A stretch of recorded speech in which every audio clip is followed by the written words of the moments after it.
Nkhani ya chipulumutso cha munthu si nkhani yoyenera kuyitenga moyesa. Ichitu n'chifukwa chake mpingo wa Kaphiri SDA ku Lilongwe ukuyitana nonse ku msonkhano wa chisisimuso wa masabata atatu kuyambira pa 10 Septemba mpaka pa 30 Septemba 2023 omwe udzikachitikira pa Chaza Msozi Ground madzulo aliwonse kuyambira 5 o'clock. Mutu wa msonkhano umenewu chipulumutso simasewera, Afilipi 2:12, ndipo mlaliki mu msonkhano umenewu ndi Evangelist Resa Mponda.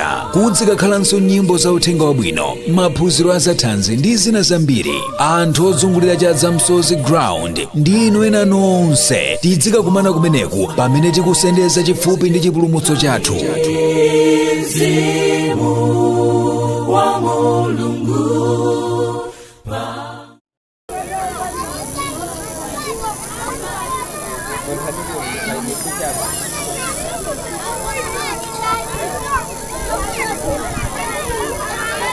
Nakumana ndi Yesu mkulumuzi, kaulendo wanga wapita mwamba, ndamuuza kuti ndine wochimwa, wanisika zonse ndasiya.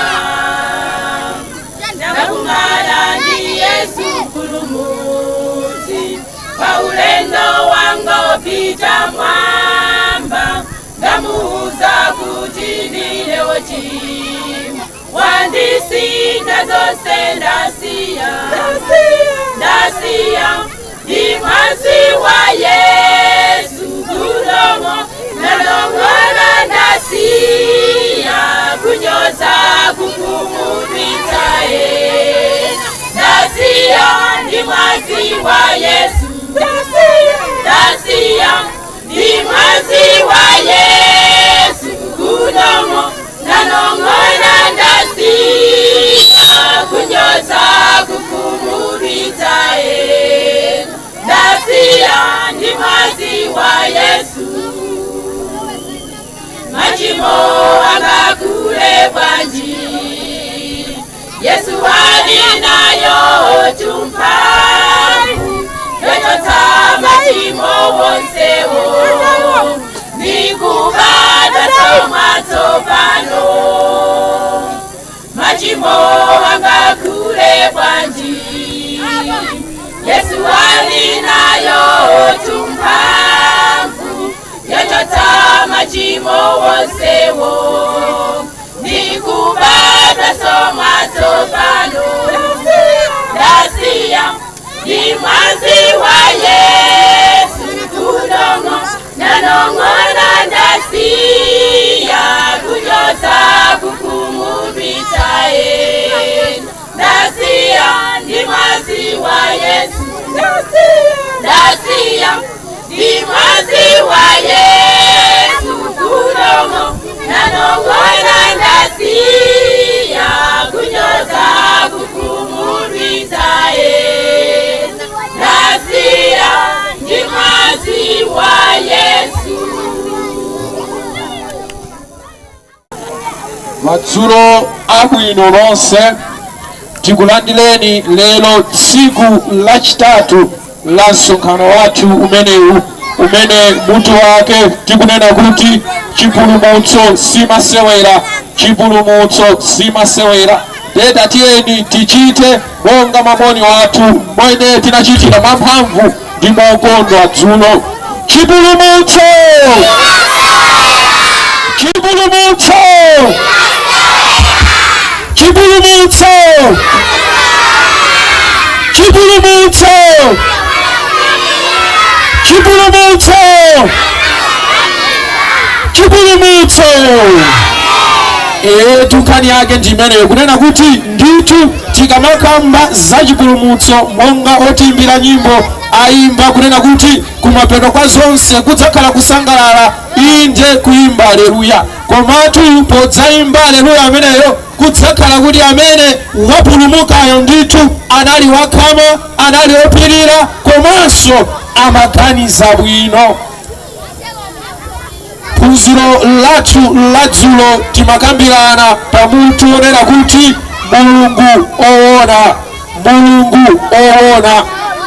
lelo tikambirana pamutu onena kuti loto la Nebukadneza. Loto la Nebukadneza nditu dzulo tinali tikuona kunena kuti tidatha kuona dzana kuti mulungu alipo, koma kunja kuno kuli milungu yambirimbiri imene imadziwika pakati pa anthu. Koma kodi pakati pa zonsezi mulungu woona ndi uti? Ndiye tinapeza kunena kuti mulungu woona ndi Yehova, ndipo mulungu Yehova ameneyu sakungoyankhula chabe kuti ndiye mulungu woona, komanso anatipatsa ife zizindikiro zoti pakuona izo, pakudziwa izo, tikazindikira kuti mulungu uyu ndi wamphamvudi, ndi wodabwitsa, akungoyenera kukhala kuti ndiyeyu amene ali mwini chilengedwe ndi mwini amene anapanga zonse.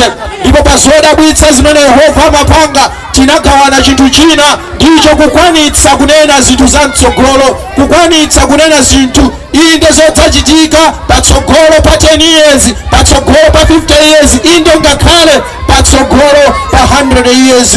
Tamuona Yehova akuperekera ulosi, inde ulosi wokhudza Koresi komanso Yerusalemu. Pa Yesaya chapter 45 pamene Yehova masiku ake ambuyo 120 years kudutsa chisanachitike chochitika cha pa Yesaya chapter 45, Yehova anafotokoza bwino kunena kuti idzafika nyengo ndi nthawi imene Israeli adzakhala wabwinja, adzapita ku ukapolo, ndipo makoma ake adzakhala ophwanyika, inde ndi abwinja. Komano ndidzautsa Koresi, ndipo anachita kumutchula dzina Koresi asanabadwe, zaka zambiriso zili patsogolo kuti Koresi adzabadwe. Ukutu sikunali kungochitika wamba kapena kuti Ayuda kungopeka nkhani ayi, sanakatha sanakakwanitsa. Zikusonyezeradi kuti amene anali kuseri kwa nkhani idi ndi wamphamvu, ndi wamkulu. Ndithu mulungu woona ndi Yehova. Limenelo linali phunziro la dzulo. Lero tigawana pamutu onena kuti loto la Nebukadneza. Loto la Nebukadneza. Koma anainu mulungulula anainu ngati mufuna osewera kasoleni kutali musamveke mawu. Amene mufuna okhala pano mvetsera mungokhala pompa, ndinu ana abwino, mulungu adalitseni mukhale chete. Yeti takhalani chete. Phunziro lathu la mtsiku la lero mutu wake ndi loto la Nebukadneza. Loto la Nebukadneza. Titseke maso tipemphere. Oyera ndolemekezeka ndi wamkulu ndi wamphamvu ndinu Yehova. Zikomo chifukwa cha usiku wina ndi nthawi ina yopambana imene mwatipatsanso kuti inde tikapitirize msonkhano uwu lero tsiku lachitatu. Khala nayo ni wina aliyense amene wabwera pamalo pano, ndi wina aliyense amene chidwi chake chili kuzochitika za pamalo ano ndipo akumvetsera. Ndipo tithangateni musiku uno kuti zonse zimene tidaphunzire tizitenge ndi kuzigwiritsa ntchito nizikabale zipatso m'miyoyo mwathu. Tamandikani, kwezekani, afulumizitseni ena onse amene achedwa kufika pamalo pano. Mu dzina la mphamvu la Khristu Yesu tapemphera, amen. Loto la Nebukadneza. Loto la Nebukadneza. Kuwerenga pa Daniel chapter 2 verse 1 mpaka 3. Daniel chapter 3, Daniel chapter 2 verse 1 mpaka 3. Nditu buku ili la Daniel linalembedwa ndi mneneri Daniel amene mbele Yerusalemu amaphwanyidwa ndi kuonongedwa, Aisraeli nagwidwa ukapolo. Daniel ndi anzake anali amodzi mwa anthu amene anagwidwa ku ukapolo napita ku Babulo. Koma atafika ku Babulo anasankhidwa kukhala amodzi mwa anthu amene ufumu wa Babulo unaona kuti awaphunzitse mu nzeru ndi muzochitika za ku Babulo, kuti adzigwira ntchito, adziyendetsa pamodzi ndiwo ufumu wa Babulo. Ndiyo chochitika ichi chinachitika mu buku limene la Daniel chapter 2 verse 1 mpaka 3 kumatsika musimo. Nkhani yake tikunena kuti loto la Nebukadnezara. Kuwerenga pa Daniel chapter 2 verse 1 mpaka 3 akunena kuti chaka chachiwiri cha Nebukadnezara mfumu. Nebukadnezarayo analota maloto ndi mzimu wake unavutika, ndi tulo take tinamwazikira. Pamenepo mfumu inauza munthu ayitane alembi ndi openduza ndi aula ndi akasidi amululire mfumu maloto ace. Nalowa iwo nayimirira pamaso pa mfumu niti nawo ndalota loto nuvutika mtima wanga kudziwa lotoli. Akunena kuti mfumu Nebukadinezara itayamba kulamulira inde mu chaka chake choyamba ndi chimene anakagwira ana a Israeli. Ndipo mmene chochitika ichi chimachitika ndikuti Danieli ali ku Babulo anadziwa chochitika ichi. Ndiye Danieli akufotokoza kunena kuti mu chaka chachiwiri cha mfumu Nebukadinezara kulamulira mu Babulo, iye mkati mwa usiku mfumu Nebukadinezara analota loto, ndipo zimasonyeza kuti loto limeneli akulilota atalimaliza anadzidzimuka mu usiku omwewo. Koma atadzidzimuka sanathe kukumbukira kuti analota chani. Koma kumva mu mtima mwake amamva kunena kuti muntune ndikuchokera polota loto. Koma loto limeneli si loto wambayi, ndi loto lofunika kwambiri, ndi loto la mtengo wapatali. Kotero Nebukadinezara anasautsika mtima kunena kuti koma ndi chani chimenechi chimene ine ndinalota, chifukwa sanathenso mu njira ina iliyonse kukumbukira Nebukadinezara. Nde sanasowe mtengo ogwira, chifukwa mafumu akale amayendetsa dziko mu njira yonena kuti amadziwa kunena kuti kunja kuno kuli dziko monga timalidziwiramu, komanso kuli zinthu zina kapena kuti kuli dziko lina kuli zinthu zina zimene zili mizimu. Ndi amakhala nawonso anthu onena kuti zikavuta ngakhale kumbali yokhuza zinthu zosaoneka, kumbali za mizimu anali nawo anthu amene amatha kuathangata. Ndi anali nawo anthu ongodziwa za sayansi monga amene timadziwira zinthu kuti ng'ombe imamanga chonchi imakhala chonchi, mtengo umakula chonchi zimakhala chonchi. Anali nawonso anthu amenewo kuti vuto lina lililonse limene angakumane nalo mmoyo mwawo inde mukulamulira mwawo akhale kuti munthu oti angathandize pa vuto limenelo ali naye kale. Kotero mfumu Nebukadinezara anali nawo gulu la anthu, inde anali nawo ophunzira anthu a sayansi, inde anali nawo anthu amatsenga, inde anali nawo anthu olota obwebweta, komanso inde anthu ochita za nyanga. Gulu lonseli Nebukadinezara anali nalo kuti pangakhale vuto lina lililonse limene iye angakumane nalo akhale kuti ali ndi yankho kale lopezekeratu. Ndiye ataona kuti analota loto wayiwala, koma alinako kumva kunena kuti loto limene lilofunika, akuti anatuma munthu nakayitana gulu lonse limeneli limene iye analiwerengera kuti lingathe kumthandiza. Ndi anayitana aula, amatsenga, obwebweta, anzeru, asayansi ena onse otchedwa anzeru mu Babulo kuti abwere amfotokozere iye chimene analota. Daniel chapter 2 verse 4 mpaka 6 akunena kuti pamenepo akasidi anati kwa mfumu mchalamu, mfumu mukhale ndi moyo chikhalire, mufotokozere anyamata anu lotoli ndipo tidzakuwuzani kumasulira kwake. Niyankha mfumu niti kwa akasidi, chandichokera chinthuchi, mukapanda kundidziwitsa lotoli ndi tanthauzo lake mudzadulidwa nthulinthuli ndi nyumba zanu zidzayesedwa dzala. Koma mukandidziwitsa lotoli ndi kumasulira kwake mudzalandira kwa ine mphatso ndi mphotho ndi ulemu waukulu. Chifukwa chake mudziwitse lotoli ndi kumasulira kwake. Akunena kuti anzeru anafika nafotokozera kunena kuti ndalota loto, komano chanditsalira ndikungodziwa ndikuzindikira kunena kuti lotoli linali lofunikira kwambiri, lotoli linali lopambana. Komano chimene ndakuyitanirani inu monga anzeru, monga anthu openduza, monga anthu amizimu, ndiyena nonse nchonena kuti mundiwululire chinthu chimenechi. Inde mundiwuze zimene ndinalotazo, komanso mundiwuze kutanthauza kwake. Ndiyeno anthu anzeru a Babulo anamuwuza Nebukadinezara kunena kuti mfumu, chinthu chimene ife tingakwanitse nchonena kuti inuyo mutiwuze ife lotolo. Mukatiwuza ife lotolo, ifeyo tikuwuzani kutanthauza kutanthauzira kwake. Koma mukanena kuti ife tikuuzeni zimene inu munaleta mukugona nyumba mwanu mmutu mwanu, ayi zimenezo zitivuta. Inuyo tatiuzani ifeyo chimene munalota, mukatiuza ifeyo tikuuzani tanthauzo lake.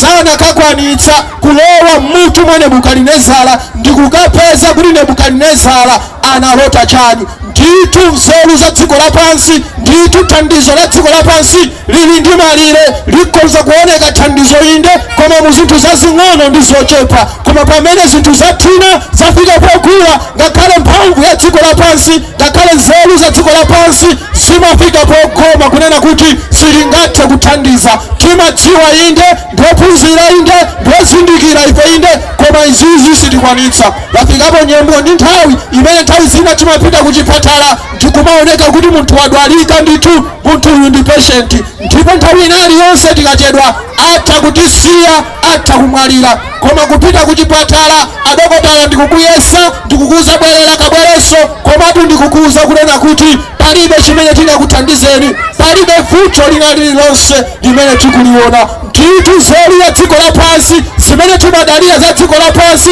zili ndi malire, pena sizingafike, pena sizingadutse. Anamkanira anzeru amene anadalira Nebukadinezara, amene anadalira kuti adzandithandiza tingakumane ndi vuto la mtundu wanji.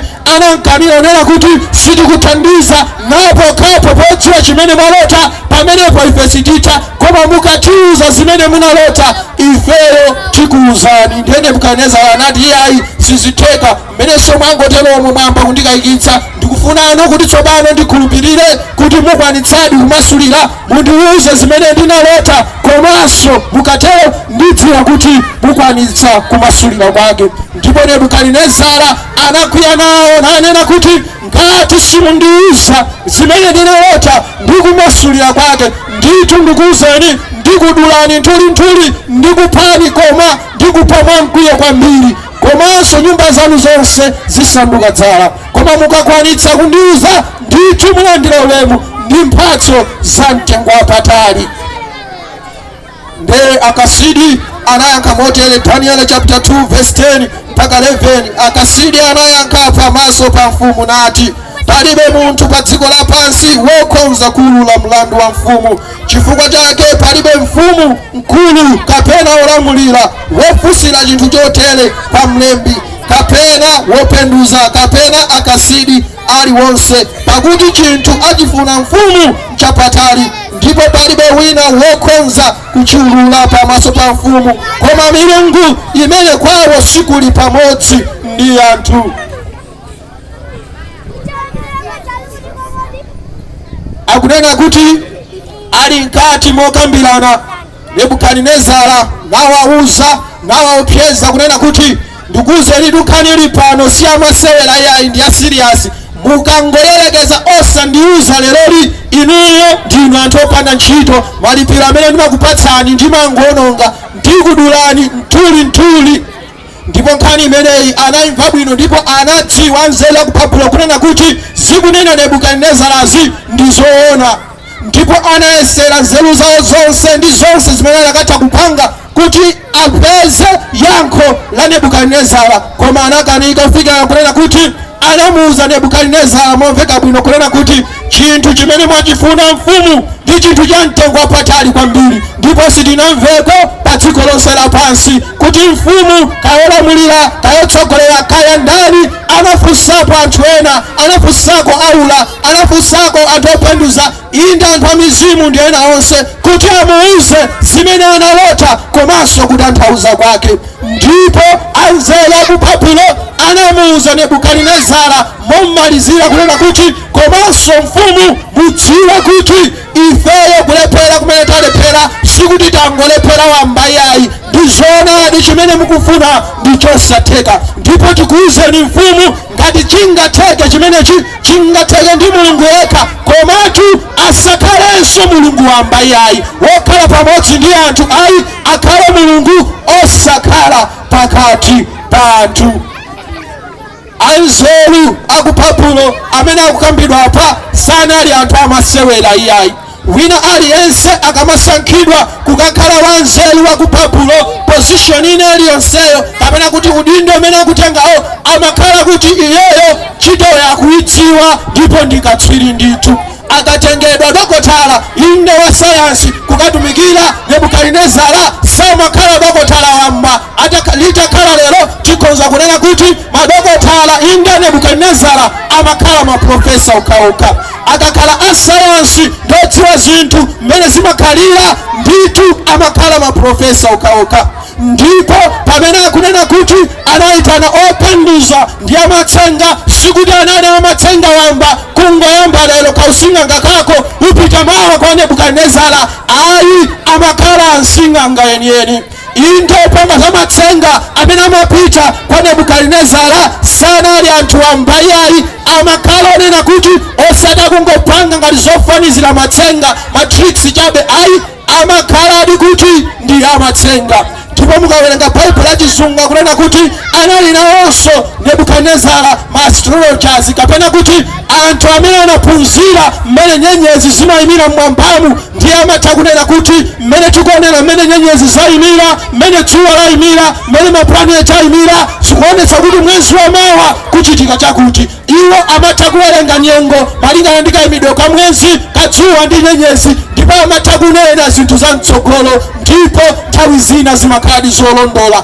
Anthu ngati amenewa Nebukadinezara anali nawonso, ndipo anali akatswiri osati amasewera. Ndipo Bible la Chizungu likunena kuti ena mwa iwo anali masorcerers kapena kuti anali amfiti. Ndithu Nebukadinezara anali nawonso anthu otamba ndi owuluka ndi anyanga, onena kuti ngatanga kumane ndi vuto lokhudza za nyanga awayitane amenewo amuthandize. Ngati wina angamulotse awayitane amenewo amuthandize.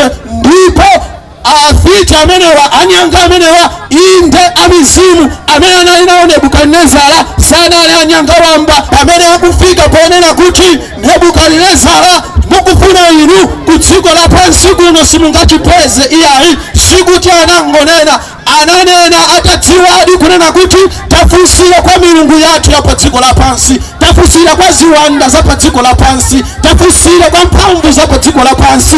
Palibe yankho lolondola limene likubwera, palibe cholondola chimene chikupezeka. Wina aliyense mwa milungu yathu yonse, mwa ziwanda zathu zonse, akukana kunena kuti sakudziwa kuti Nebukadinezara analota chani. Pa chifukwa ichi anzeru a ku Babulo anamuwuza Nebukadinezara kuti ndithu mfumu tikumasweni, mufuna inuchi sichitheka, chifukwa dziko lonse lapansi ndithu ife tilinako kuthekera kopeza nzeru ndi mphamvu ina iliyonse. Ndipo taona palibe amene angakuthandizeni Nebukadinezara. Ndithu ku dziko lapansi kuno kuli mavuto amene yankho lake kuno ku dziko lapansi sitingalipeze iyayi. Ku dziko lapansi imafika nyengo ndi nthawi munthu umadutsa m'mavuto, umakumana ndi mavuto amene milungu ya dziko lapansi singakwanitse kukupyoletsa, milungu ya dziko lapansi singakwanitse kukupulumutsa, inde milungu ya dziko lapansi singakwanitse kukuthandiza kena kalikonse. Anasweka mtima Nebukadinezara milungu ya dziko lapansi imene tinayidalira, inde ndiyipembedza, ndiyiphera nsembe, ndiyiona ngati ndi thandizo, adzandithandiza mu nthawi yanga yosweka mtima, inde mu nthawi yanga ya mavuto. Koma taonani lero akufika polandula kunena kuti palibe amene angandithandize. Wina aliyense amene anakatha kumthandiza Nebukadinezara monga makudziwa mwake mu tsiku ila analandula kunena kuti chachitika chimfumu ndi chachikulu, ife sitingakwanitse. Abale ndi alongo, alipo mavuto ku dziko lapansi, chipatala sichingakwanitse. Alipo mavuto ku dziko lapansi, ngakhale kubwerekera ndalama ku banki sizingathandize. Alipo mavuto ku dziko lapansi, ngakhale chipatala cha ku India sichingathandize. Alipo mavuto ku dziko lapansi, ngakhale asing'anga amene mumadalira ndi kuopa sangathandize. Alipo mavuto ku dziko lapansi amene mukhoza kuyendayenda pano paliponse ndi kufika polema, palibe thandizo imene mungalipeze. Analandula anzeru a ku Babulo kunena kuti chafuna inu chimfumu ndikuwuzeni lero chimene chisichitheka iyayi, ndipo musavutikenso kunena kuti poti talephera ndife aku Babulo mwina mupita dera lina mkafunse mayankho. Ifeyo tinaponda pena paliponse ndipo tili ndi kuthekera kodziwa china chilichonse, koma mukudziwa kwathu konse sikukubwerako yankho lina lililonse. Nebukadinezara anasweka mtima ndipo anapsa mtima kuposanso poyamba paja. Daniel chapter 2 verse 12 mpaka 13 akuti chifukwa chake mfumu inakwiya nizaza kwambiri nilamulira kuti awape anzeru wonse m'Babulo. Momwemo chilamulocho chidamveka ndi eni nzeru adati aphedwe. Nafunafunanso Danieli ndi anzace aphedwe. Akunena kuti mfumu itamva kulandula kwa anthu aku Babulo kunena kuti mumatipatsa malipiro inde mfumu, timaoneka anzeru inde mfumu, ngati pali udindo wa mtengo wapatali ndiwokhala amodzi mwa anzeru aku Babulo. Komano mfumu zachitika lero zisititha kukuthandizani yayi. Maloto amene analota Nebukadinezara anampatsa mantha ndi kuswa mtima wake, monena kuti pakungolota maloto ndi kuyiwala anali munthu osowa mtendere. Pakutsamvanso izi zimene akuyankhula anzeru amene iye anadalira, mantha ake ndi kusweka mtima kwake kunakula kwambiri, anasowa mtendere kuposa kale, chifukwa zinthu ziwiri zinachitika. Loto limene analota naliona kuti ndilofunikira, panalibe amene anakatha kumululira, panalibe amene anakatha kumuthandiza. Chachiwirinso mu tsiku limeneli zinaonetseranso kuti mphamvu zimene anakhala akudalira kunena kuti izi zizindithandiza, izi zizindithangata, mu tsiku limeneli, mu tsiku limeneuso zinaonekanso kuti ndi mphamvu zachabe, ndi mphamvu zosathandiza, zakanika kumthandiza Nebukadinezara. Mu tsiku limeneli Nebukadinezara pakukhala munthu wa mitundu osadziwa Mulungu anakhulupirira kunena kuti milungu yake imene anayidziwa ndiyo milungu ya mphamvu, ndi milungu yopambana. Koma mu tsiku ili anambwerera mantha enena kuti ngakhale milungu yanganso ndiyosathandiza konse yayi. Nebukadinezara anapsa mtima nanena kuti chabwino musandinyasenso apa chimene chinachitika. Nonse anzeru amene mumatchedwa anzeru, amene muli pa ndandanda ndi pa listi imene yokhala anthu anzeru muno m'Babulo, amene reputation yanu, ntchito yanu ili imeneyi, ndithu inuyo muphedwa nonse. Ndakunena kuti lamulo linaperekedwa mu Babulo nena kuti akuti anzeru onse amu Babulo akuyenera kuti aphedwe, akanika kuyithandiza mfumu ndi anthu opanda ntchito. Ndakunena kuti chilamulo ichi chitayikidwa chinayambana kusakasaka onse amene anali anzeru mu Babulo, ndipo pakusakasaka anakampezanso tsopano Danieli ndi anzake amene anali amodzi mwa anthu anzeru aku Babulo. Zimaonetseratu kunena kuti anzeru aku Babulo atamva kuti kwa mfumu kwachitika chinthu, kwa mfumu kuli ndithu ntchito kumeneko yoti tikagwire, anadziwa kunena kuti kumeneko ndithu kuli mphoto, kuli maidyaidya kumeneko. Anabisiratu nkhani imeneyi achina Danieli ndi anzawo nanena kuti ngati zili mphotozo tikagawana ife chokhachoka aku Babulo. Ndipo kulephera kumene ankalephera monga anzeru aku Babulo achina Danieli, Shadraki, Meshaki ndi Abedenego kunalibeko kuchochitika chimenechi. Koma itafika nthawi tsopano alephera, akuyenera onse aphedwe. Anasakasaka ngakhale aja amene anayiwala ndi kuwasiya ndi kunena kuti asakadye nawo, akuyeneranso tsopano pasafika apa akadye nawo. Ndithu dziko ndilovuta pamene zinthu zili zabwino, ndithu anthu amatha kupangira tidya tokha tipanga tokha, koma zikayipa zimafika kwa wina aliyense. Ngakhale mmudzi mmene zimachitika kukabwera chitukuko, akulemba mayina amatha kukuzemba kukusiya ndithu osakulembayi. Koma akachitika maliro yamba kutolera ndithu zopereka za pamaliro, zaponya nyumba iliyonse amafika.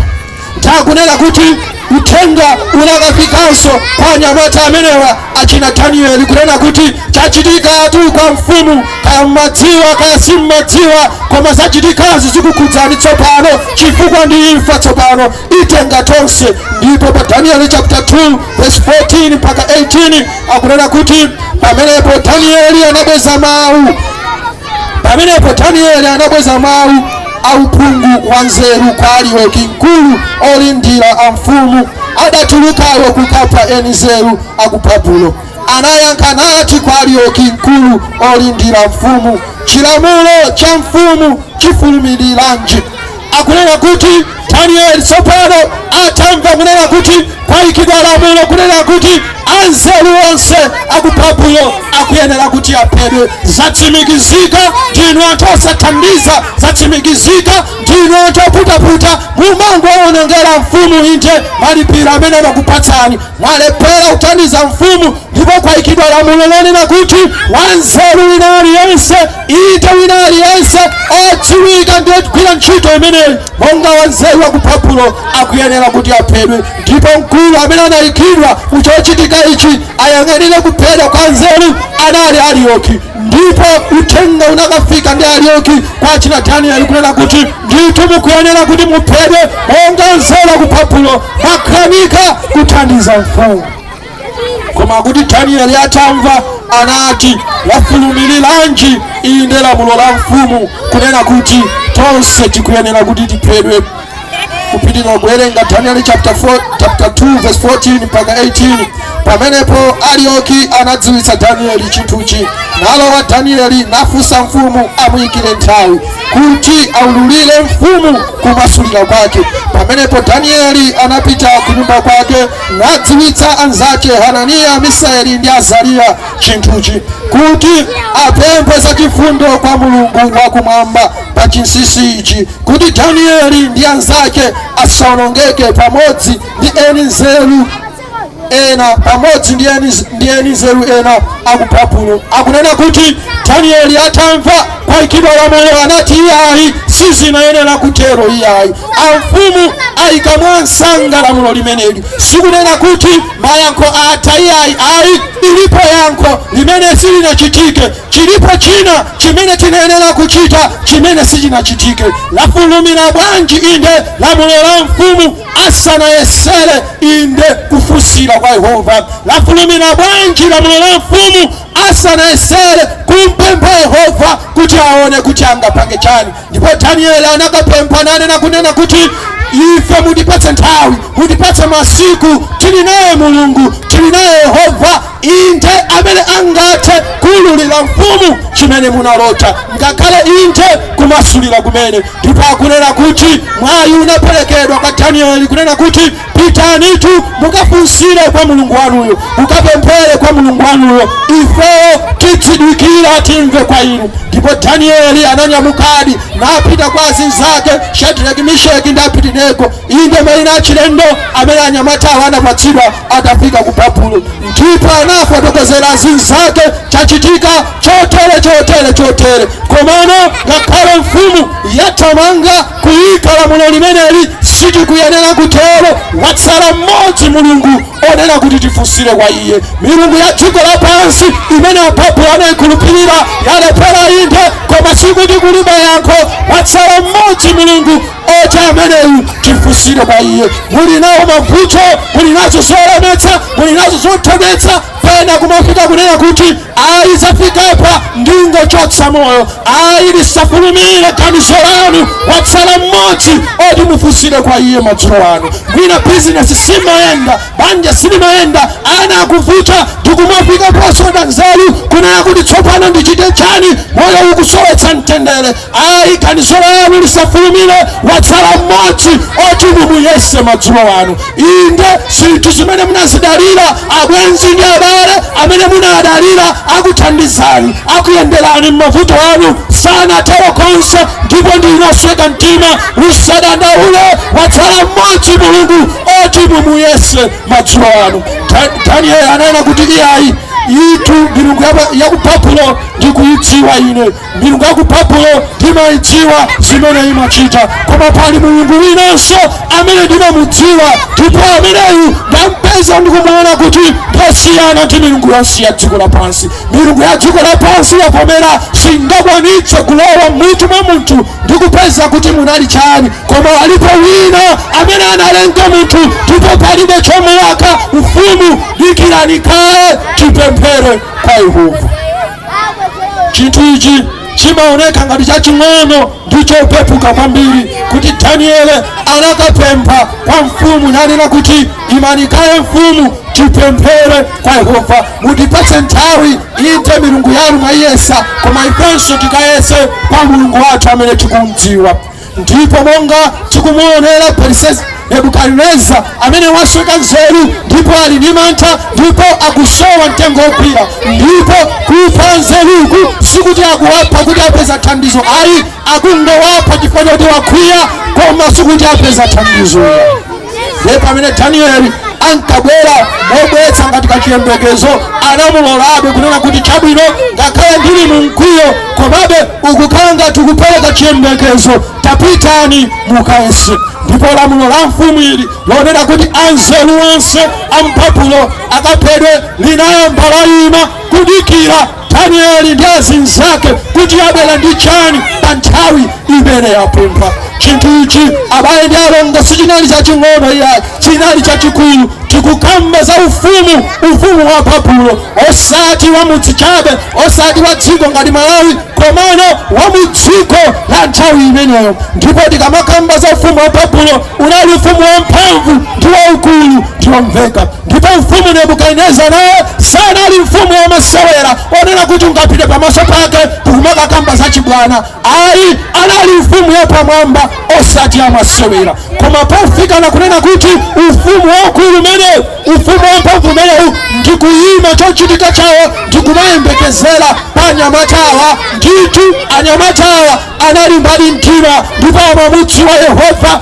amene amamtumikira. Tikanakhala ngati ife tikanakhala nako kulimbika kodi dziko litatha kuyikhala moyo kunena kuti anzeru onse aphedwe, ndithu ukanakhala nako kulimbika kunena kuti iyayi imanikaye tikayambe ndapemphera tingoyerekeza mene zinachitikira inde nthawi ya COVID-19 muliri umene unavuta dziko lonse lapansi. Ndipo anzeru ndi ophunzira dziko lapansi sanakwanitse inde kupeza yankho kuchochitika chimenechi. Kufikirana inafika nyengo ndi nthawi yonena kuti tsopano tikhala ndi lockdown.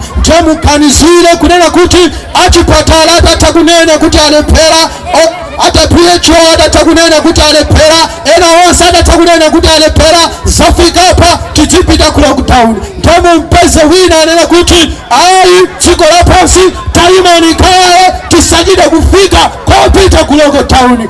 Alipo Yehova mundipatse nthawi ndikapemphere achotsa muliri umenewu. Si chinthu chapafupi ayi, si chinthu chopepuka, chikusoweka ubale wamphamvu ndi ubale ogwirika pakati pa onenayu ndi Mulungu wakumwamba amene afuna kumupechera muchochitika ichi. Chimasiriritsa chochitika ichi anyamatawa dziko lonse linayima kudikira zimene iwo anakamba. Chiganizireni muli inu, chiganizireni ndili ine, dziko lonse likayime kunena kuti sitikupita ku lockdown wiki ino chifukwa akuti ena ake ali ndi Mulungu ndakampemphera iye Mulungu yachotsa muliri. Sichinali chinthu chapafupi. Yehova masiku ngakhale ano akuyembekezera anthu olimba mtima, anthu aubale wabwino ndiye, anthu oyenda ndiye, achikhulupiriro akaonetsere dziko lapansi kuti iye ayitu dziko litatha kulephera alipo wina amene samalephera. Ndiye Danieli ananena kuti mutipatse nthawi, nonse mwayesera mwalephera koma pali mmodzi simunamuyese. Ndipo Danieli ananyamuka napita inde kwa azinzake nakafotokozera kunena kuti ichi chinthu sichonyamukayi kuti mwina tipite ku banki tikabwereke ngongole, ayi ichi sichonyamuka kunena kuti tipite ku mwayi wathu, ayi ichi chikufunika pemphero lokha basi. Mwayankhosa dziko lapansi sathandiza, ichi nchofunika pemphero. Kodi muli nawo abwenzi amene mukakhala mumatha kuona kunena kuti uche sikandivuta ndikonza kugwada nayo pansi ndikupemphera, akuti sitatiza ndivuta ndikonza kugwada nayo pansi ndikupemphera. Tili nawo abwenzi ambiri koma amadziwa bwino za zipatala zamphamvu za dziko lapansi. Matenda akatigwera timatha kuwafunsa kodi matenda akuti ajana adwala aja mwina apita nawo ku chipatala chakuti, chimafotokoza iwo chipatala chakuti ndi chakuti ndi chakuti, tapangani choncho tilinawo abwenzi ena amene ndithu zikativuta amadziwa bwino kwanzi sing'anga amene amathandiza bwino. Tilinawo abwenzi ena amene zachuma zikavuta amadziwa bwino anthu amene amabwereketsa katangale. Koma anthu odala masiku uno amene ali nawo abwenzi amene amadziwa kugwada pa mawondo tikupemphera kwa Yehova. Daniel ananena kuti chochitika ichi sindikudera nkhawayi, tilibe mantayayi, tilinawo abwenzi amene amadziwa Mulungu wakumwamba, tilinawo abwenzi amene amaopa Mulungu wakumwamba. Tikakhala nawo pamodzi amenewa, inde ndikupemphera Mulungu wakumwamba atimvera ndithu, atiyankha ndithu. Mukhale bwenzi kwa nzanu oja inu woti akhonza kudalira, mukhonza kupemphera nawo zitati zathina tipalibe sogolowera. Tikhale bwenzire kwa inu ndiyewo loti zitati zavuta tingathe kupemphera osati kusowaso mtengo ogwira monga anachitira anzeru aku Babulo. Nde Danieli anapita kwa zinzake nafotokozera kunena kuti chachitikachi ndithu chilibenso thandizo lina lililonse. Tinako kudziwa, tinayo experience, tinayo maphunziro, koma ichichi chikungofunika Yehova yekha basi. Ndithu moyo wanu, moyo mwanga pangathalike pangafupike, imafika nyengo ndi nthawi zimabwerapo zinthu zofunika Yehova yekha basi. Ndipo ndiwodala awo amene amasindikira chafikachi chikufunika Yehova yekha, ndipo amapinda bondo napemphera kwa Yehova monga anachitira anyamata awa. Ndipo anyamata awadi anapemphera kwa Mulungu mmodzi onayo amene tamupeza dzulo kuti ndiye Yehova, amene ali wamoyo, amene ali wamuyaya, amene amatha kunena za mtsogolo inde ngakhale zinthu zili pachiyambi. Daniel chapter 2 verse 19 kenako verse 23 mpaka 24 kuti pamenepo chinsinsicho chinavumbulutsidwa kwa Danieli m'masomphenya a usiku. Ndipo Danieli analemekeza Mulungu wakumwamba, ndikuyamikani ndikulemekezani inu Mulungu wa makolo anga, pakuti mwandipatsa nzeru ndi mphamvu, ndipo mwadziwitsa tsopano ichi chafuna kwa inu. Ndipo tsopano mwadziwitsa tsopano ichi tachifuna kwa inu, pakuti mwatidziwitsa mlandu wa mfumu. Potero Danieli analowa kwa Arioki amene mfumu idamuyika aononge Elizeru aku Babulo. Anamuka natero naye, usaononga Elizeru aku Babulo, undilowetse kwa mfumu, ndipo ndidzaululira mfumu kumasulirako. Akunena kuti Mulungu wakumwamba Mulungu okhulupirikayo, Mulungu wakumwamba inde Mulungu wabwinoyo, Mulungu wamoyo, amene sachititsa manyazi, amene sagwiritsa inde fuwa la moto.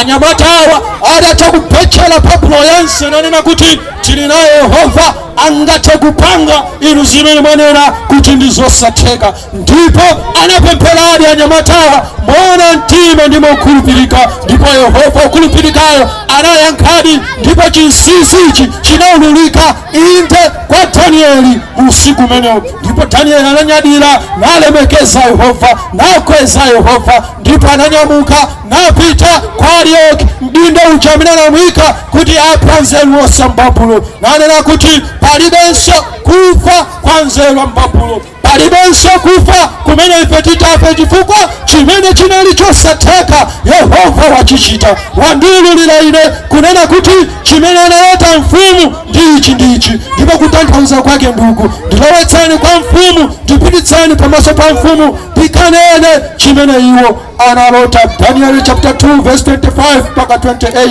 akunena kuti pamene Arioki analowa naye Danieli kwa mfumu mofulumira natero naye, ndapeza munthu wa ana andende a Yuda, ndiye adadziwitsa mfumu kumasulira kuja. Mfumu inayankha niti kwa Danieli amene dzina lake ndiye Belisezara, ukonza kodi kundidziwitsa lotolo ndidalilota ndi kumasulira kwake? Nayankha Danieli pamaso pa mfumu nati, chinsinsi inachitira liume mfumu, angakhale anzeru openduza alembi kapena aula sakonza kululira mfumu. Koma kuli Mulungu kumwamba wakuvumbulutsa zinsinsi, iye ndiye wadziwitsa mfumu Nebukadinezara chimene chidzachitika m'masiku otsiriza. Loto lanu loto lanu ndi masomphenya a mtima mwanu pakamwa panu ndi awa. Anafika Danieli kwa mfumu Nebukadinezara, ndipo Arioki ananena kunena kuti, mfumu, pali nkhani yabwino, pali mmodzi wa ndende amene tinawatenga ku Israeli, inde amene akhulupirira Mulungu Yehova, akunena kuti adzatha kukuwuzani inu chimene munalota. Nebukadinezara anafunsa kunena kuti, ukunena zoona Danieli, utha kundiwuza zimene ine ndinalota? Ndipo Danieli ananena mosabisa kunena kuti, chimene munachifuna mfumu muchumira mtima kuti chichitike basi, tisakunamizeni. Palibe wanzeru wopenduza kaya wanyanga kaya watani amene akadatha kuwululira inu mfumu, koma kuli Mulungu kumwamba amene adziwa zinsinsi, ndipo Mulungu ameneyu ndi amene adzawululira inu mfumu chinthu chimene inu munalota. Ndithu Danieli anavomereza nanena, si mphamvu yanga iyayi, si nzeru zanga iyayi, ndipo palibe kuthekera kulikonse munthu wa dziko lapansi anakatha kukuthandizani inu mfumu, koma ndi Yehova yekha. Ndithu Mulungu wakumwamba wayankhula dzulo kunena kuti iye ndiye Mulungu, ndipo popanda iye palibenso Mulungu wina aliyense. Pakanakhala kulibe Yehova, ndithu Nebukadinezara sanakapeza yankho la chinthu chimene amachifuna. Danieli anafika nanena, ndi Yehova yekha amene angawululire inu. Danieli chapter 2 verse 29 mpaka 30 akuti, inu mfumu, maganizo anu analowa mtima mwanu, muli pakamwa panu akunena za icho chidzachitika mtsogolo, ndipo iye amene avumbulutsa zinsinsi wakudziwitsani chochitikacho. Koma ine chinsinsi ichi sichinavumbulutsidwa kwa ine chifukwa cha nzeru ndili nayo yakuposa wina aliyense wamoyo, koma kuti kumasuliraku kudziwika kwa mfumu ndi kuti mudziwe maganizo a mtima wanu. Akunena kuti usiku umene mfumu Nebukadinezara analota loto ndi kuliwala osalikumbukiranso, akunena kuti akugona mu usiku umenewu Nebukadinezara anali nawo maganizo ndi kulingalira kunena kuti, koma moyowu nde uli chonchi, moyowu timakhala inde ena osauka ena olemera, timakhala inde ena mafumu ena olamulidwa, timakhala inde anthu osiyanasiyana, ndipo monga mu nthawi imeneyo timagwira ntchito inde yogonjetsa maufumu osiyanasiyana, timalamulira madera awo, tikuyembekezera kuti tsiku linanso kudzachitika mwina chinthu china kunena kuti wina adzatilanda ufumu, timakhala nawo asilikali akutetezera zimenezi. Uwu ndi mmene moyo umayendera tsiku ndi tsiku, nthawi ndi nthawi. Koma Nebukadinezara anaganiza kudutsa pamenepa, nakhala nalo funso kunena kuti, kodi moyo udzayenda chonchi mpaka kalekale? Pazikhala mafumu nalamulira, ena nabwera napita, kodi moyo udziyenda chonchi? Kodi tsogolo la moyo ndilotani? Kodi tsogolo la dziko lapansi ndilotani? Nebukadinezara pakugona pakulingalira zinthu izi sanapeze yankho lina lililonse m'maganizo mwake, ndipo anagona akulingalira zimenechi. Ndipo Yehova wodziwa za mumtima mwa anthu, za m'malingaliro mwa anthu, anaona zimene Nebukadinezara ankalingalira, ndipo chinamkomera kunena kuti amuyankhe Nebukadinezara za funso limene anali nalo. Moyo kodi udzayenda chonchi mpaka kalekale? Moyo udzakhala chonchi mpaka kalekale? Titabwera masiku ano, kodi moyo udziyenda chonchi? Kubadwa, kukulirapo, kupita ku sukulu, kupita ku ntchito, kukwatira, kubereka ana, kumwalira, kumaswa nawo, kuyenda mulaini omweyo, kodi moyo basi udziyenda chonchi? Ili ndi funso limene Nebukadinezara anagona nalo usiku umenewo, ndipo Yehova odziwa za mtsogoloyo anamuyankha funso limeneli Nebukadinezara inde kudzera m'masomphenya amenewa. Ndipo chinamkomera Yehova kuti asangoyankha Nebukadinezara yekha, komanso ayankhenso inde wina aliyense amene angakhale ndi lingaliro ndi ganizo ngati lomweli, kuti kodi dzikoli lidzingoyendabe chonchi, zidzikhalabe chonchi. Danieli chapter 2 verse 31 mpaka 35 akunena kuti, inu mfumu munapenya ndi kuona. Danieli chapter 2 verse 31 mpaka 35 Danieli akuyamba kufotokozera tsopano Nebukadinezara za chinthu chija chimene chinambisikira chimene iye anachilota chimtawira. Daniel chapter 2 verse 31 mpaka 35. Inu mfumu munapenya ndi kuona fano lalikulu, fano linali lalikulu ndi kunyezimira kwake kunaposa, linali kuima popenyana ndinu, ndipo maonekedwe ake anali woopsa. Fano ili tsono mutu wake unali wa golidi wabwino, chifuwa chake ndi manja yake za siliva, mimba yake ndi chuno chake za mkuwa, miyendo yake ya chitsulo, mapazi yake mwina chitsulo mwina dongo. Munali chipenyere kufikira mwala unasemedwa popanda manja, umene unagunda fanoli pa mapazi yake, okhala chitsulo ndi dongo.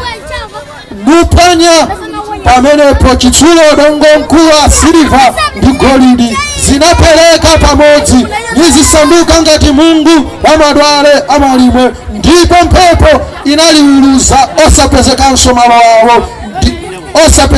malo awo, ndi mwala unagunda fano unasanduka phiri lalikulu nudzadza dziko lonse lapansi.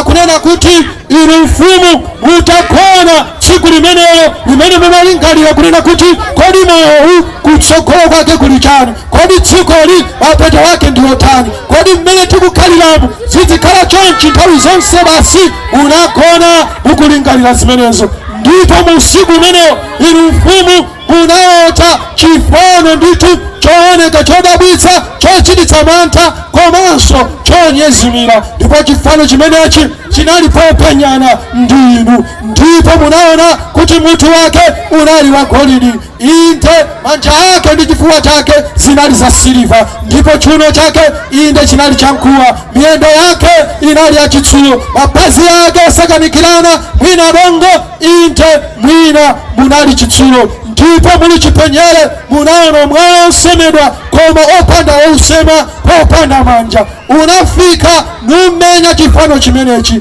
ndipo utamenya chifano chimenechi chinapeleka chisanduka inde fumbi lokaloka, ndipo sichinapezekanso. Ndipo mwala umene unamenya fano limeneli unakula nudzadza inde dziko lonse.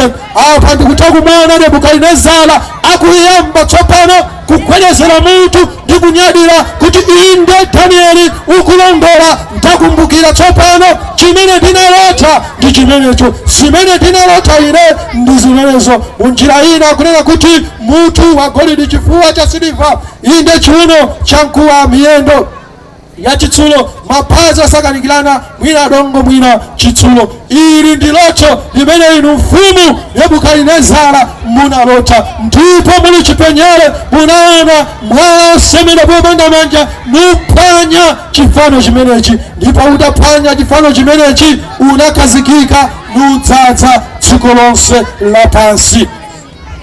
Ili ndi loto limene mfumu Nebukadinezara analota, limene anzeru ndi openduza ndi ena onse sanakwanitse kulidziwa ndi kulipeza, ndipo panalibenso wina aliyense amene anakatha kukwanitsa, koma Danieli inde mwa mphamvu ya Yehova anakwanitsa kuwuzidwa za chinsinsi chimenechi. Daniel chapter 2 verse 36 mpaka 45 akuti ili ndi loto kumasulira kwake tsono, ili ndi loto limene inu munalota kumasulira kwake tsopano nduku.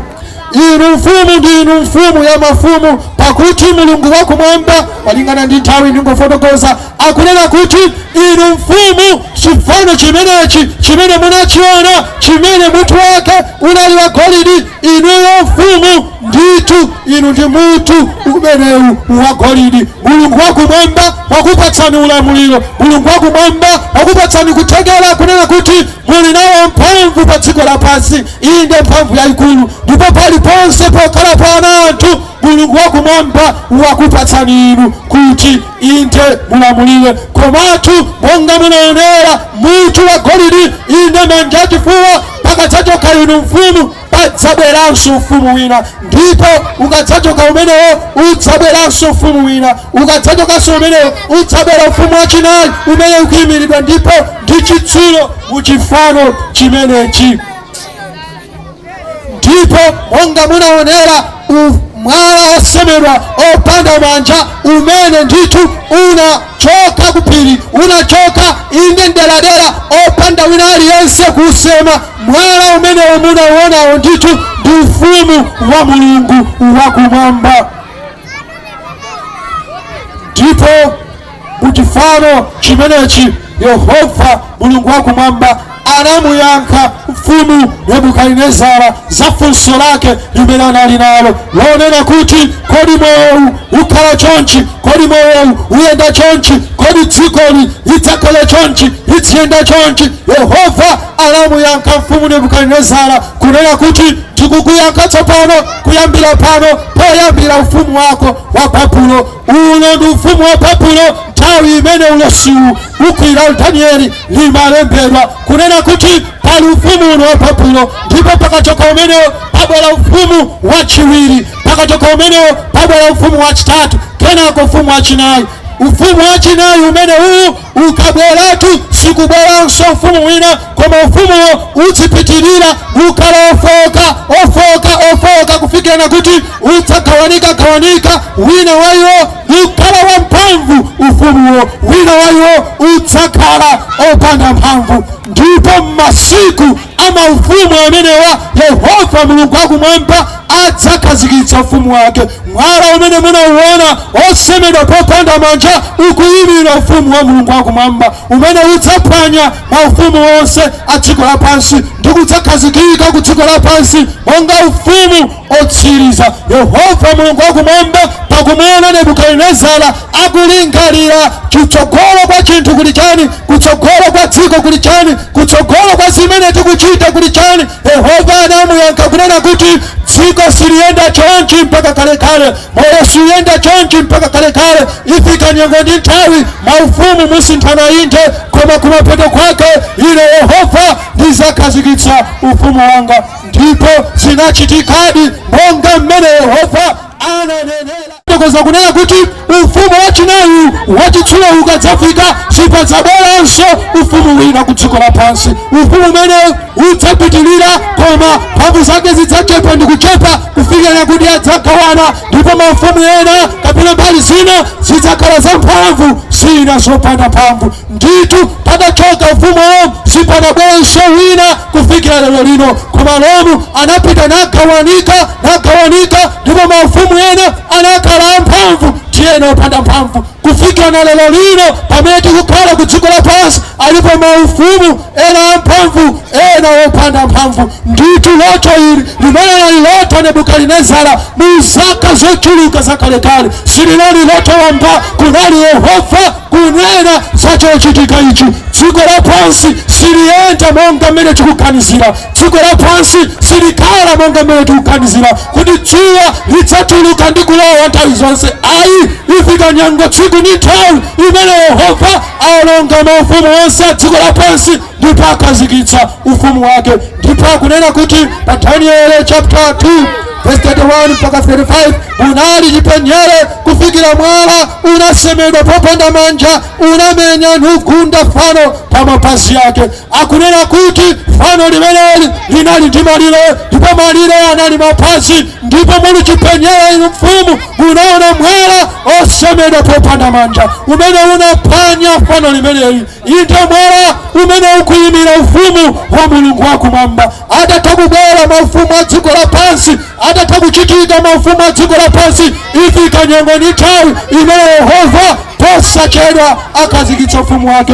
Daniel chapter 2 verse 44 ndipo masiku amafumu aja, inde masiku amaufumu ogawanikawa akumapazi amenewa, ena adongo, ena achitsulo, ena mphamvu, ena opanda mphamvu, ena olemera, ena osauka, ena opedwa, ena osaopedwa, ena amabwana, ena akapolo. Inde masiku amenewa, masiku amayiko ngati Malawi osauka, masiku amayiko ngati Amerika olemera. Inde masiku amenewa Yehova adzakhazikitsa ufumu wake. Ndipo masiku amafumu aja Mulungu wakumwamba adzayika ufumu wake sudzaonongeka kuthawi zonse, ndi ulamuliro wake sudzasiyidwira munthu wina sudzasiyidwira mtundu wina wa anthu, koma udzaphwanya ndi kutha maufumu awo onse nudzakhala chikhalire. ndithu Yehova mulungu wakumwamba ifika nyengo ndi nthawi posachedwa akhazikitsa ufumu wake ku dziko lapansi. Ulesi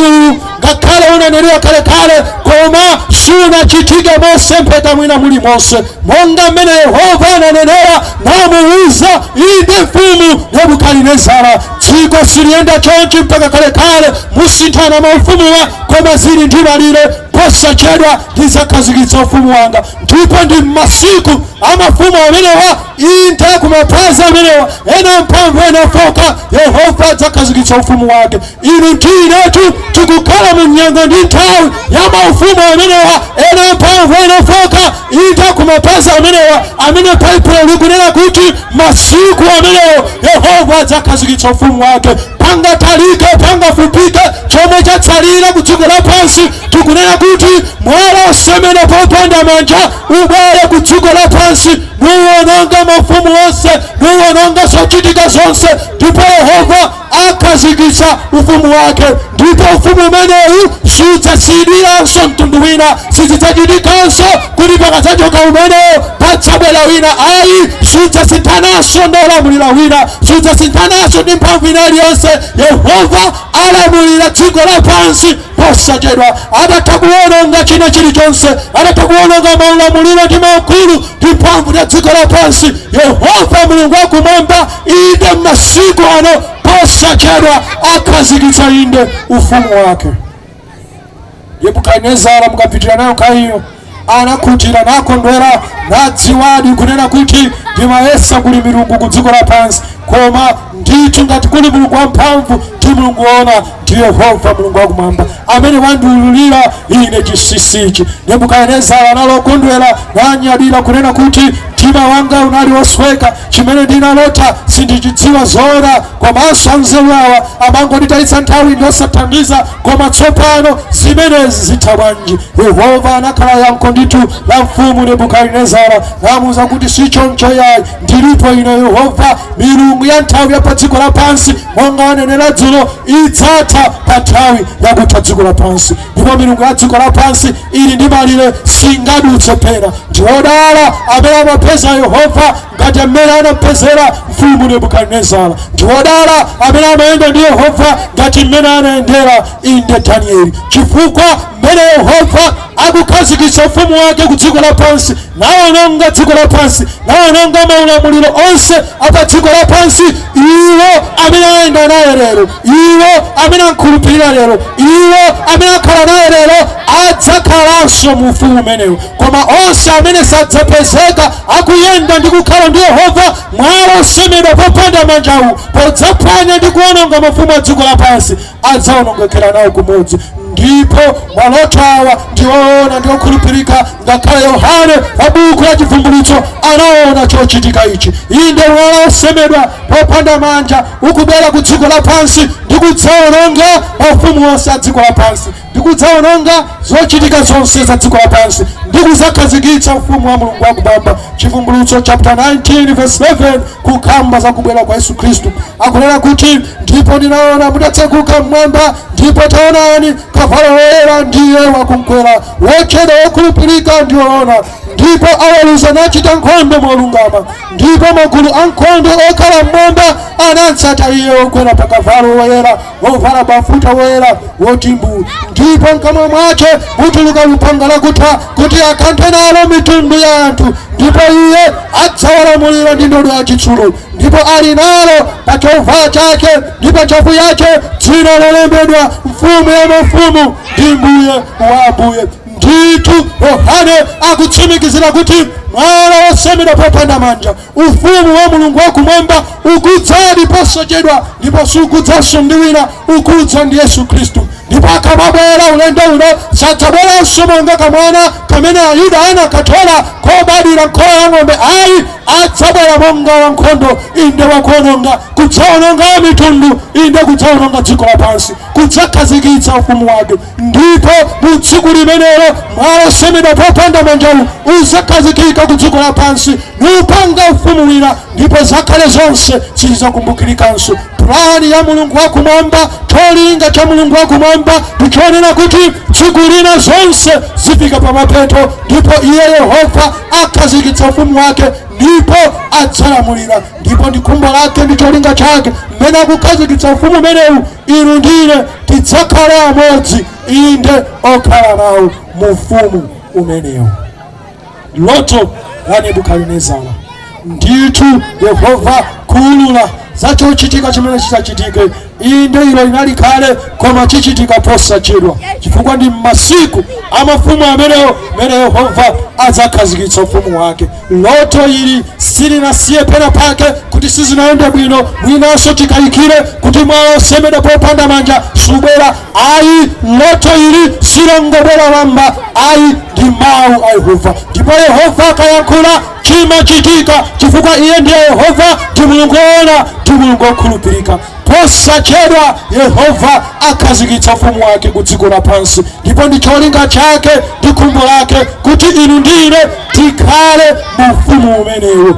Usiku uno ndikuyitanireni kukupitiriza kubwerabe ku msonkhano uno, pamene titayambe tsopano kumva ndi kuphunzira ndi kudziwa tichite chani kuti pamene Yehova akukhazikitsa ufumu wake ku dziko lapansi, inu ndine tidzakhale amodzi okhala mu ufumu umenewu. Tiyende bwanji, tikhale bwanji kuti inu ndine pamene mwawo osemedwa popanda manjawu ukubwera nutsononga mu ufumu wonse a dziko lapansi, inu ndine tidzakhala amodzi owonongedwera kumodzi ndi dziko lapansi, koma tidzakhala inde amodzi olowa mu ufumu wa mulungu ndi kudzalamulidwa ndi Yesu Khristu, mfumu ya mafumu, inde mu ufumu wa mwayawo umene sudzasiyidwiranso mtundu wa anthu, umene simudzakhalanso chowawa, umene simudzakhalanso zopweteka, umene simudzakhalanso mavuto ndi zowawa zizothonezazi zilipo koma maufumu a dziko lapansi. Ufumu umene Yehova atakhazikitsa posachedwa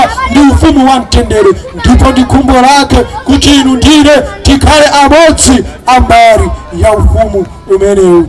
Imirirani tsopano pamene tikufuna kupemphera ndi kutseka utumiki wathu wa tsiku la lero. Titatha kumupeza kumuona kuti Yehova amene tamuona dzana, mulungu amene tamuona dzana alipodi ndi wamoyo, ndipo mulungu amene sanangolisiya dziko lapansi lidziyenda lidzichita zake, ayi anadziululira yekha inde kudzera buku limene lilotchedwa Baibulo, ndipo akunena ine ndine Yehova, ine ndine mulungu, ndipo popanda ine palibenso wina. Ngati sangakhale Yehova yankho ku moyo wanu, palibenso wina amene angakhale yankho. Ngati sangakhale Yehova chipulumutso cha moyo wanu, palibenso wina amene angakhale chipulumutso. Ngati sangakhale Yehova mtetezi wa moyo wanu, palibenso wina amene angakhale mtetezi. Milungu ya dziko lapansi inalephera, imuuze Nebukadinezara chimene mukufuna ndi chosatheka, koma Danieli anati iye ali lafulumira lamulo la mfumu. Alipo wina Yehova, alipo wina musiku uno amene akunena kuti ikhondo langanso nane, kuti Yehova ameneyi ndithu akhale Yehova wanga, mulungu ameneyi akhale ndithu mulungu wanga, ndi mulungu yekhadi woona amene akayankhula zimachitika, ndipo zichitikadi posachedwa akhazikitsa ufumu wake ku dziko lapansi. Koma ndikaziyang'anatu ine ndili kutali ndi Yehova ameneyi. Sindingayime lero ngati Danieli, sindingayime lero ngati Shadraki, Meshaki ndi Abedenego. Ngati mukudzimba kuperewera ndikufuna Yehova adandikhudza ndi kundithandiza mapaderadera, mungayimike mkono wanu pamene mulipo, pamene tikufuna kupemphera tsopano. Mulungu wakumwamba akhazikitsa ufumu wake posachedwa, koma ndi khumbo lake pamene akuchotsa zoyipa ndi zonyansa za dziko lapansi, inu ndine tikhale titapanga ubale wamphamvu ndi wogwirika ndiye, tikuyenda naye monga anachitira Danieli, Shadraki, Meshaki ndi Abedenego. Titseke maso tipemphere. Oyera ngolemekezeka ndinu Yehova mulungu wamphamvu amene muli kumwamba. Inu ndinu mulungu wamphamvu ndi mulungu wodabwitsa amenedi palibe chimene tingafanizire ku dziko lapansi. Nthawi zonse, nyengo zonse, inu ndinu odabwitsa. Ndi chifukwa chaketu zamoyo zinayi nthawi zonse zimakhalira kunena kuti woyera. Zikanena woyera koyamba zimaona ngati zakwanira, basi akagwetsa mitu yawo pansi pozadzutsanso amakuonani mwa mtundu wina, nagomananu nanenanso ndinu woyera. tikuwera manso kunena kuti mwina pokwanira pogwetsa mutu podzutsa akudabwanso mukudabwisa inu ndinu Yehova Mulungu wamphamvu ndi wodabwitsa nyengo zonse tsiku lina lililonse ola ina iliyonse mphindi ina iliyonse takuonani mukhala wodabwitsa musiku uno chinthu chimene dziko lapansi linalephera maufumu a dziko lapansi analephera anzeru a dziko lapansi analephera inde amfiti ndi anyanga ziwanda zimene paulamuliro dziko lapansi oneka ndi osaoneka analephera ndipo Nebukadinezara anasweka mtima inde nasowa mtengo wogwira koma inu Yehova unadzionetsera kuti inu ndi Mulungu wamkulu ndipo palibe ofanana nanu ndipo ndi wodala munthu amene akhulupirira inu natsatira inu natenga inu monga chuma chake cha mtengo wapatali natenga kuyenda ndi inu ndi kukhala ndi inu kuposa masatifiketi ndi madiploma a dziko lapansi kuposa ndalama zimene zili ku banki kuposa magalimoto chuma ngakhale china chilichonse chimene tingakhale nacho ameneyo ndi wodala ndi khumbo lathu Yehova musiku uno kuti inde odala amenewo ife tikhala amodzi mwa iwo Yehova mwatiuza musiku uno dziko lapansi siliyenda chonchi mpaka kalekale dziko lapansi silikhala chonchi mpaka kalekale posachedwa mukhazikitsa ufumu wanu tikulira tikudandaula tili nazo zothodwesa ndi zowawa zosiyanasiyana koma zikuchitika chifukwa tili m'maufumu ndi mu nthawi ya dziko lapansi koma chiyembekezo mwatipatsa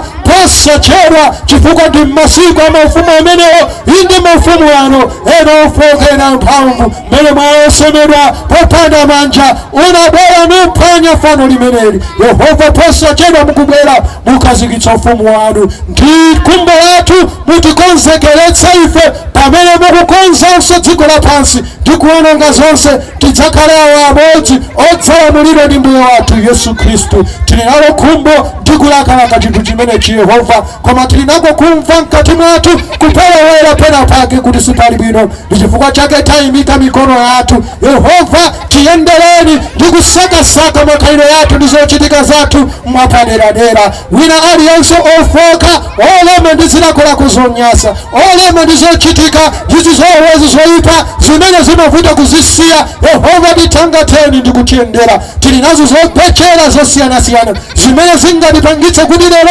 sitingayime ngati Danieli ndi kupechera pa dzina lanu komatu Danieli anali munthu ngati ife tomwe ngati zinatheka ndiye zingathekenso ndife koma tili nako kufoka Yehova tikuvomereza chifukwa chake takweza mikono yathu ndi kuyimirira mutichangate ndi kutithandiza ndi kutikonzera pena paliponse popindika inde ndipo kakhala monga munamkonzera Sairasi mukhale nafenso dalitsani moyo wina aliyonse munthu wina aliyense amene anadzipereka mukubwera mtsiku la lero inde kudzamva mawu anu dalitsani wina aliyense amene wamvetsera pamalo pena paliponse pamene mawu awo akufika ndipo mumpange iye mwapange mayi awo bambo awo kuti mawanso tikhale limodzi tili nazo nkhawa ndi zolemetsa zosiyanasiyana Yehova mukuziziwa titangateni ndikutipatsa nthawi ya chimwemwe ndi mtendere ya msonkhano uwu mugwire ngodya zonse zinayi za miyoyo yathu ine ngakhale za mudzulo Yehova mphepo isawombe mpaka mawu anu atamveka ndi kutsirizika ndipo khala nafeni tisakakamire ku maganizo athu ku malingaliro athu koma timve chimene inu Yehova mukhale mukuyankhula nafe mu msonkhano uwu tikhala tikubwerera ku nyumba tiyendetseni bwino ndi kutiteteza kufikiriranso ndinakumana limodzi mawa mu dzina la mphamvu la Khristu Yesu tapemphera amen.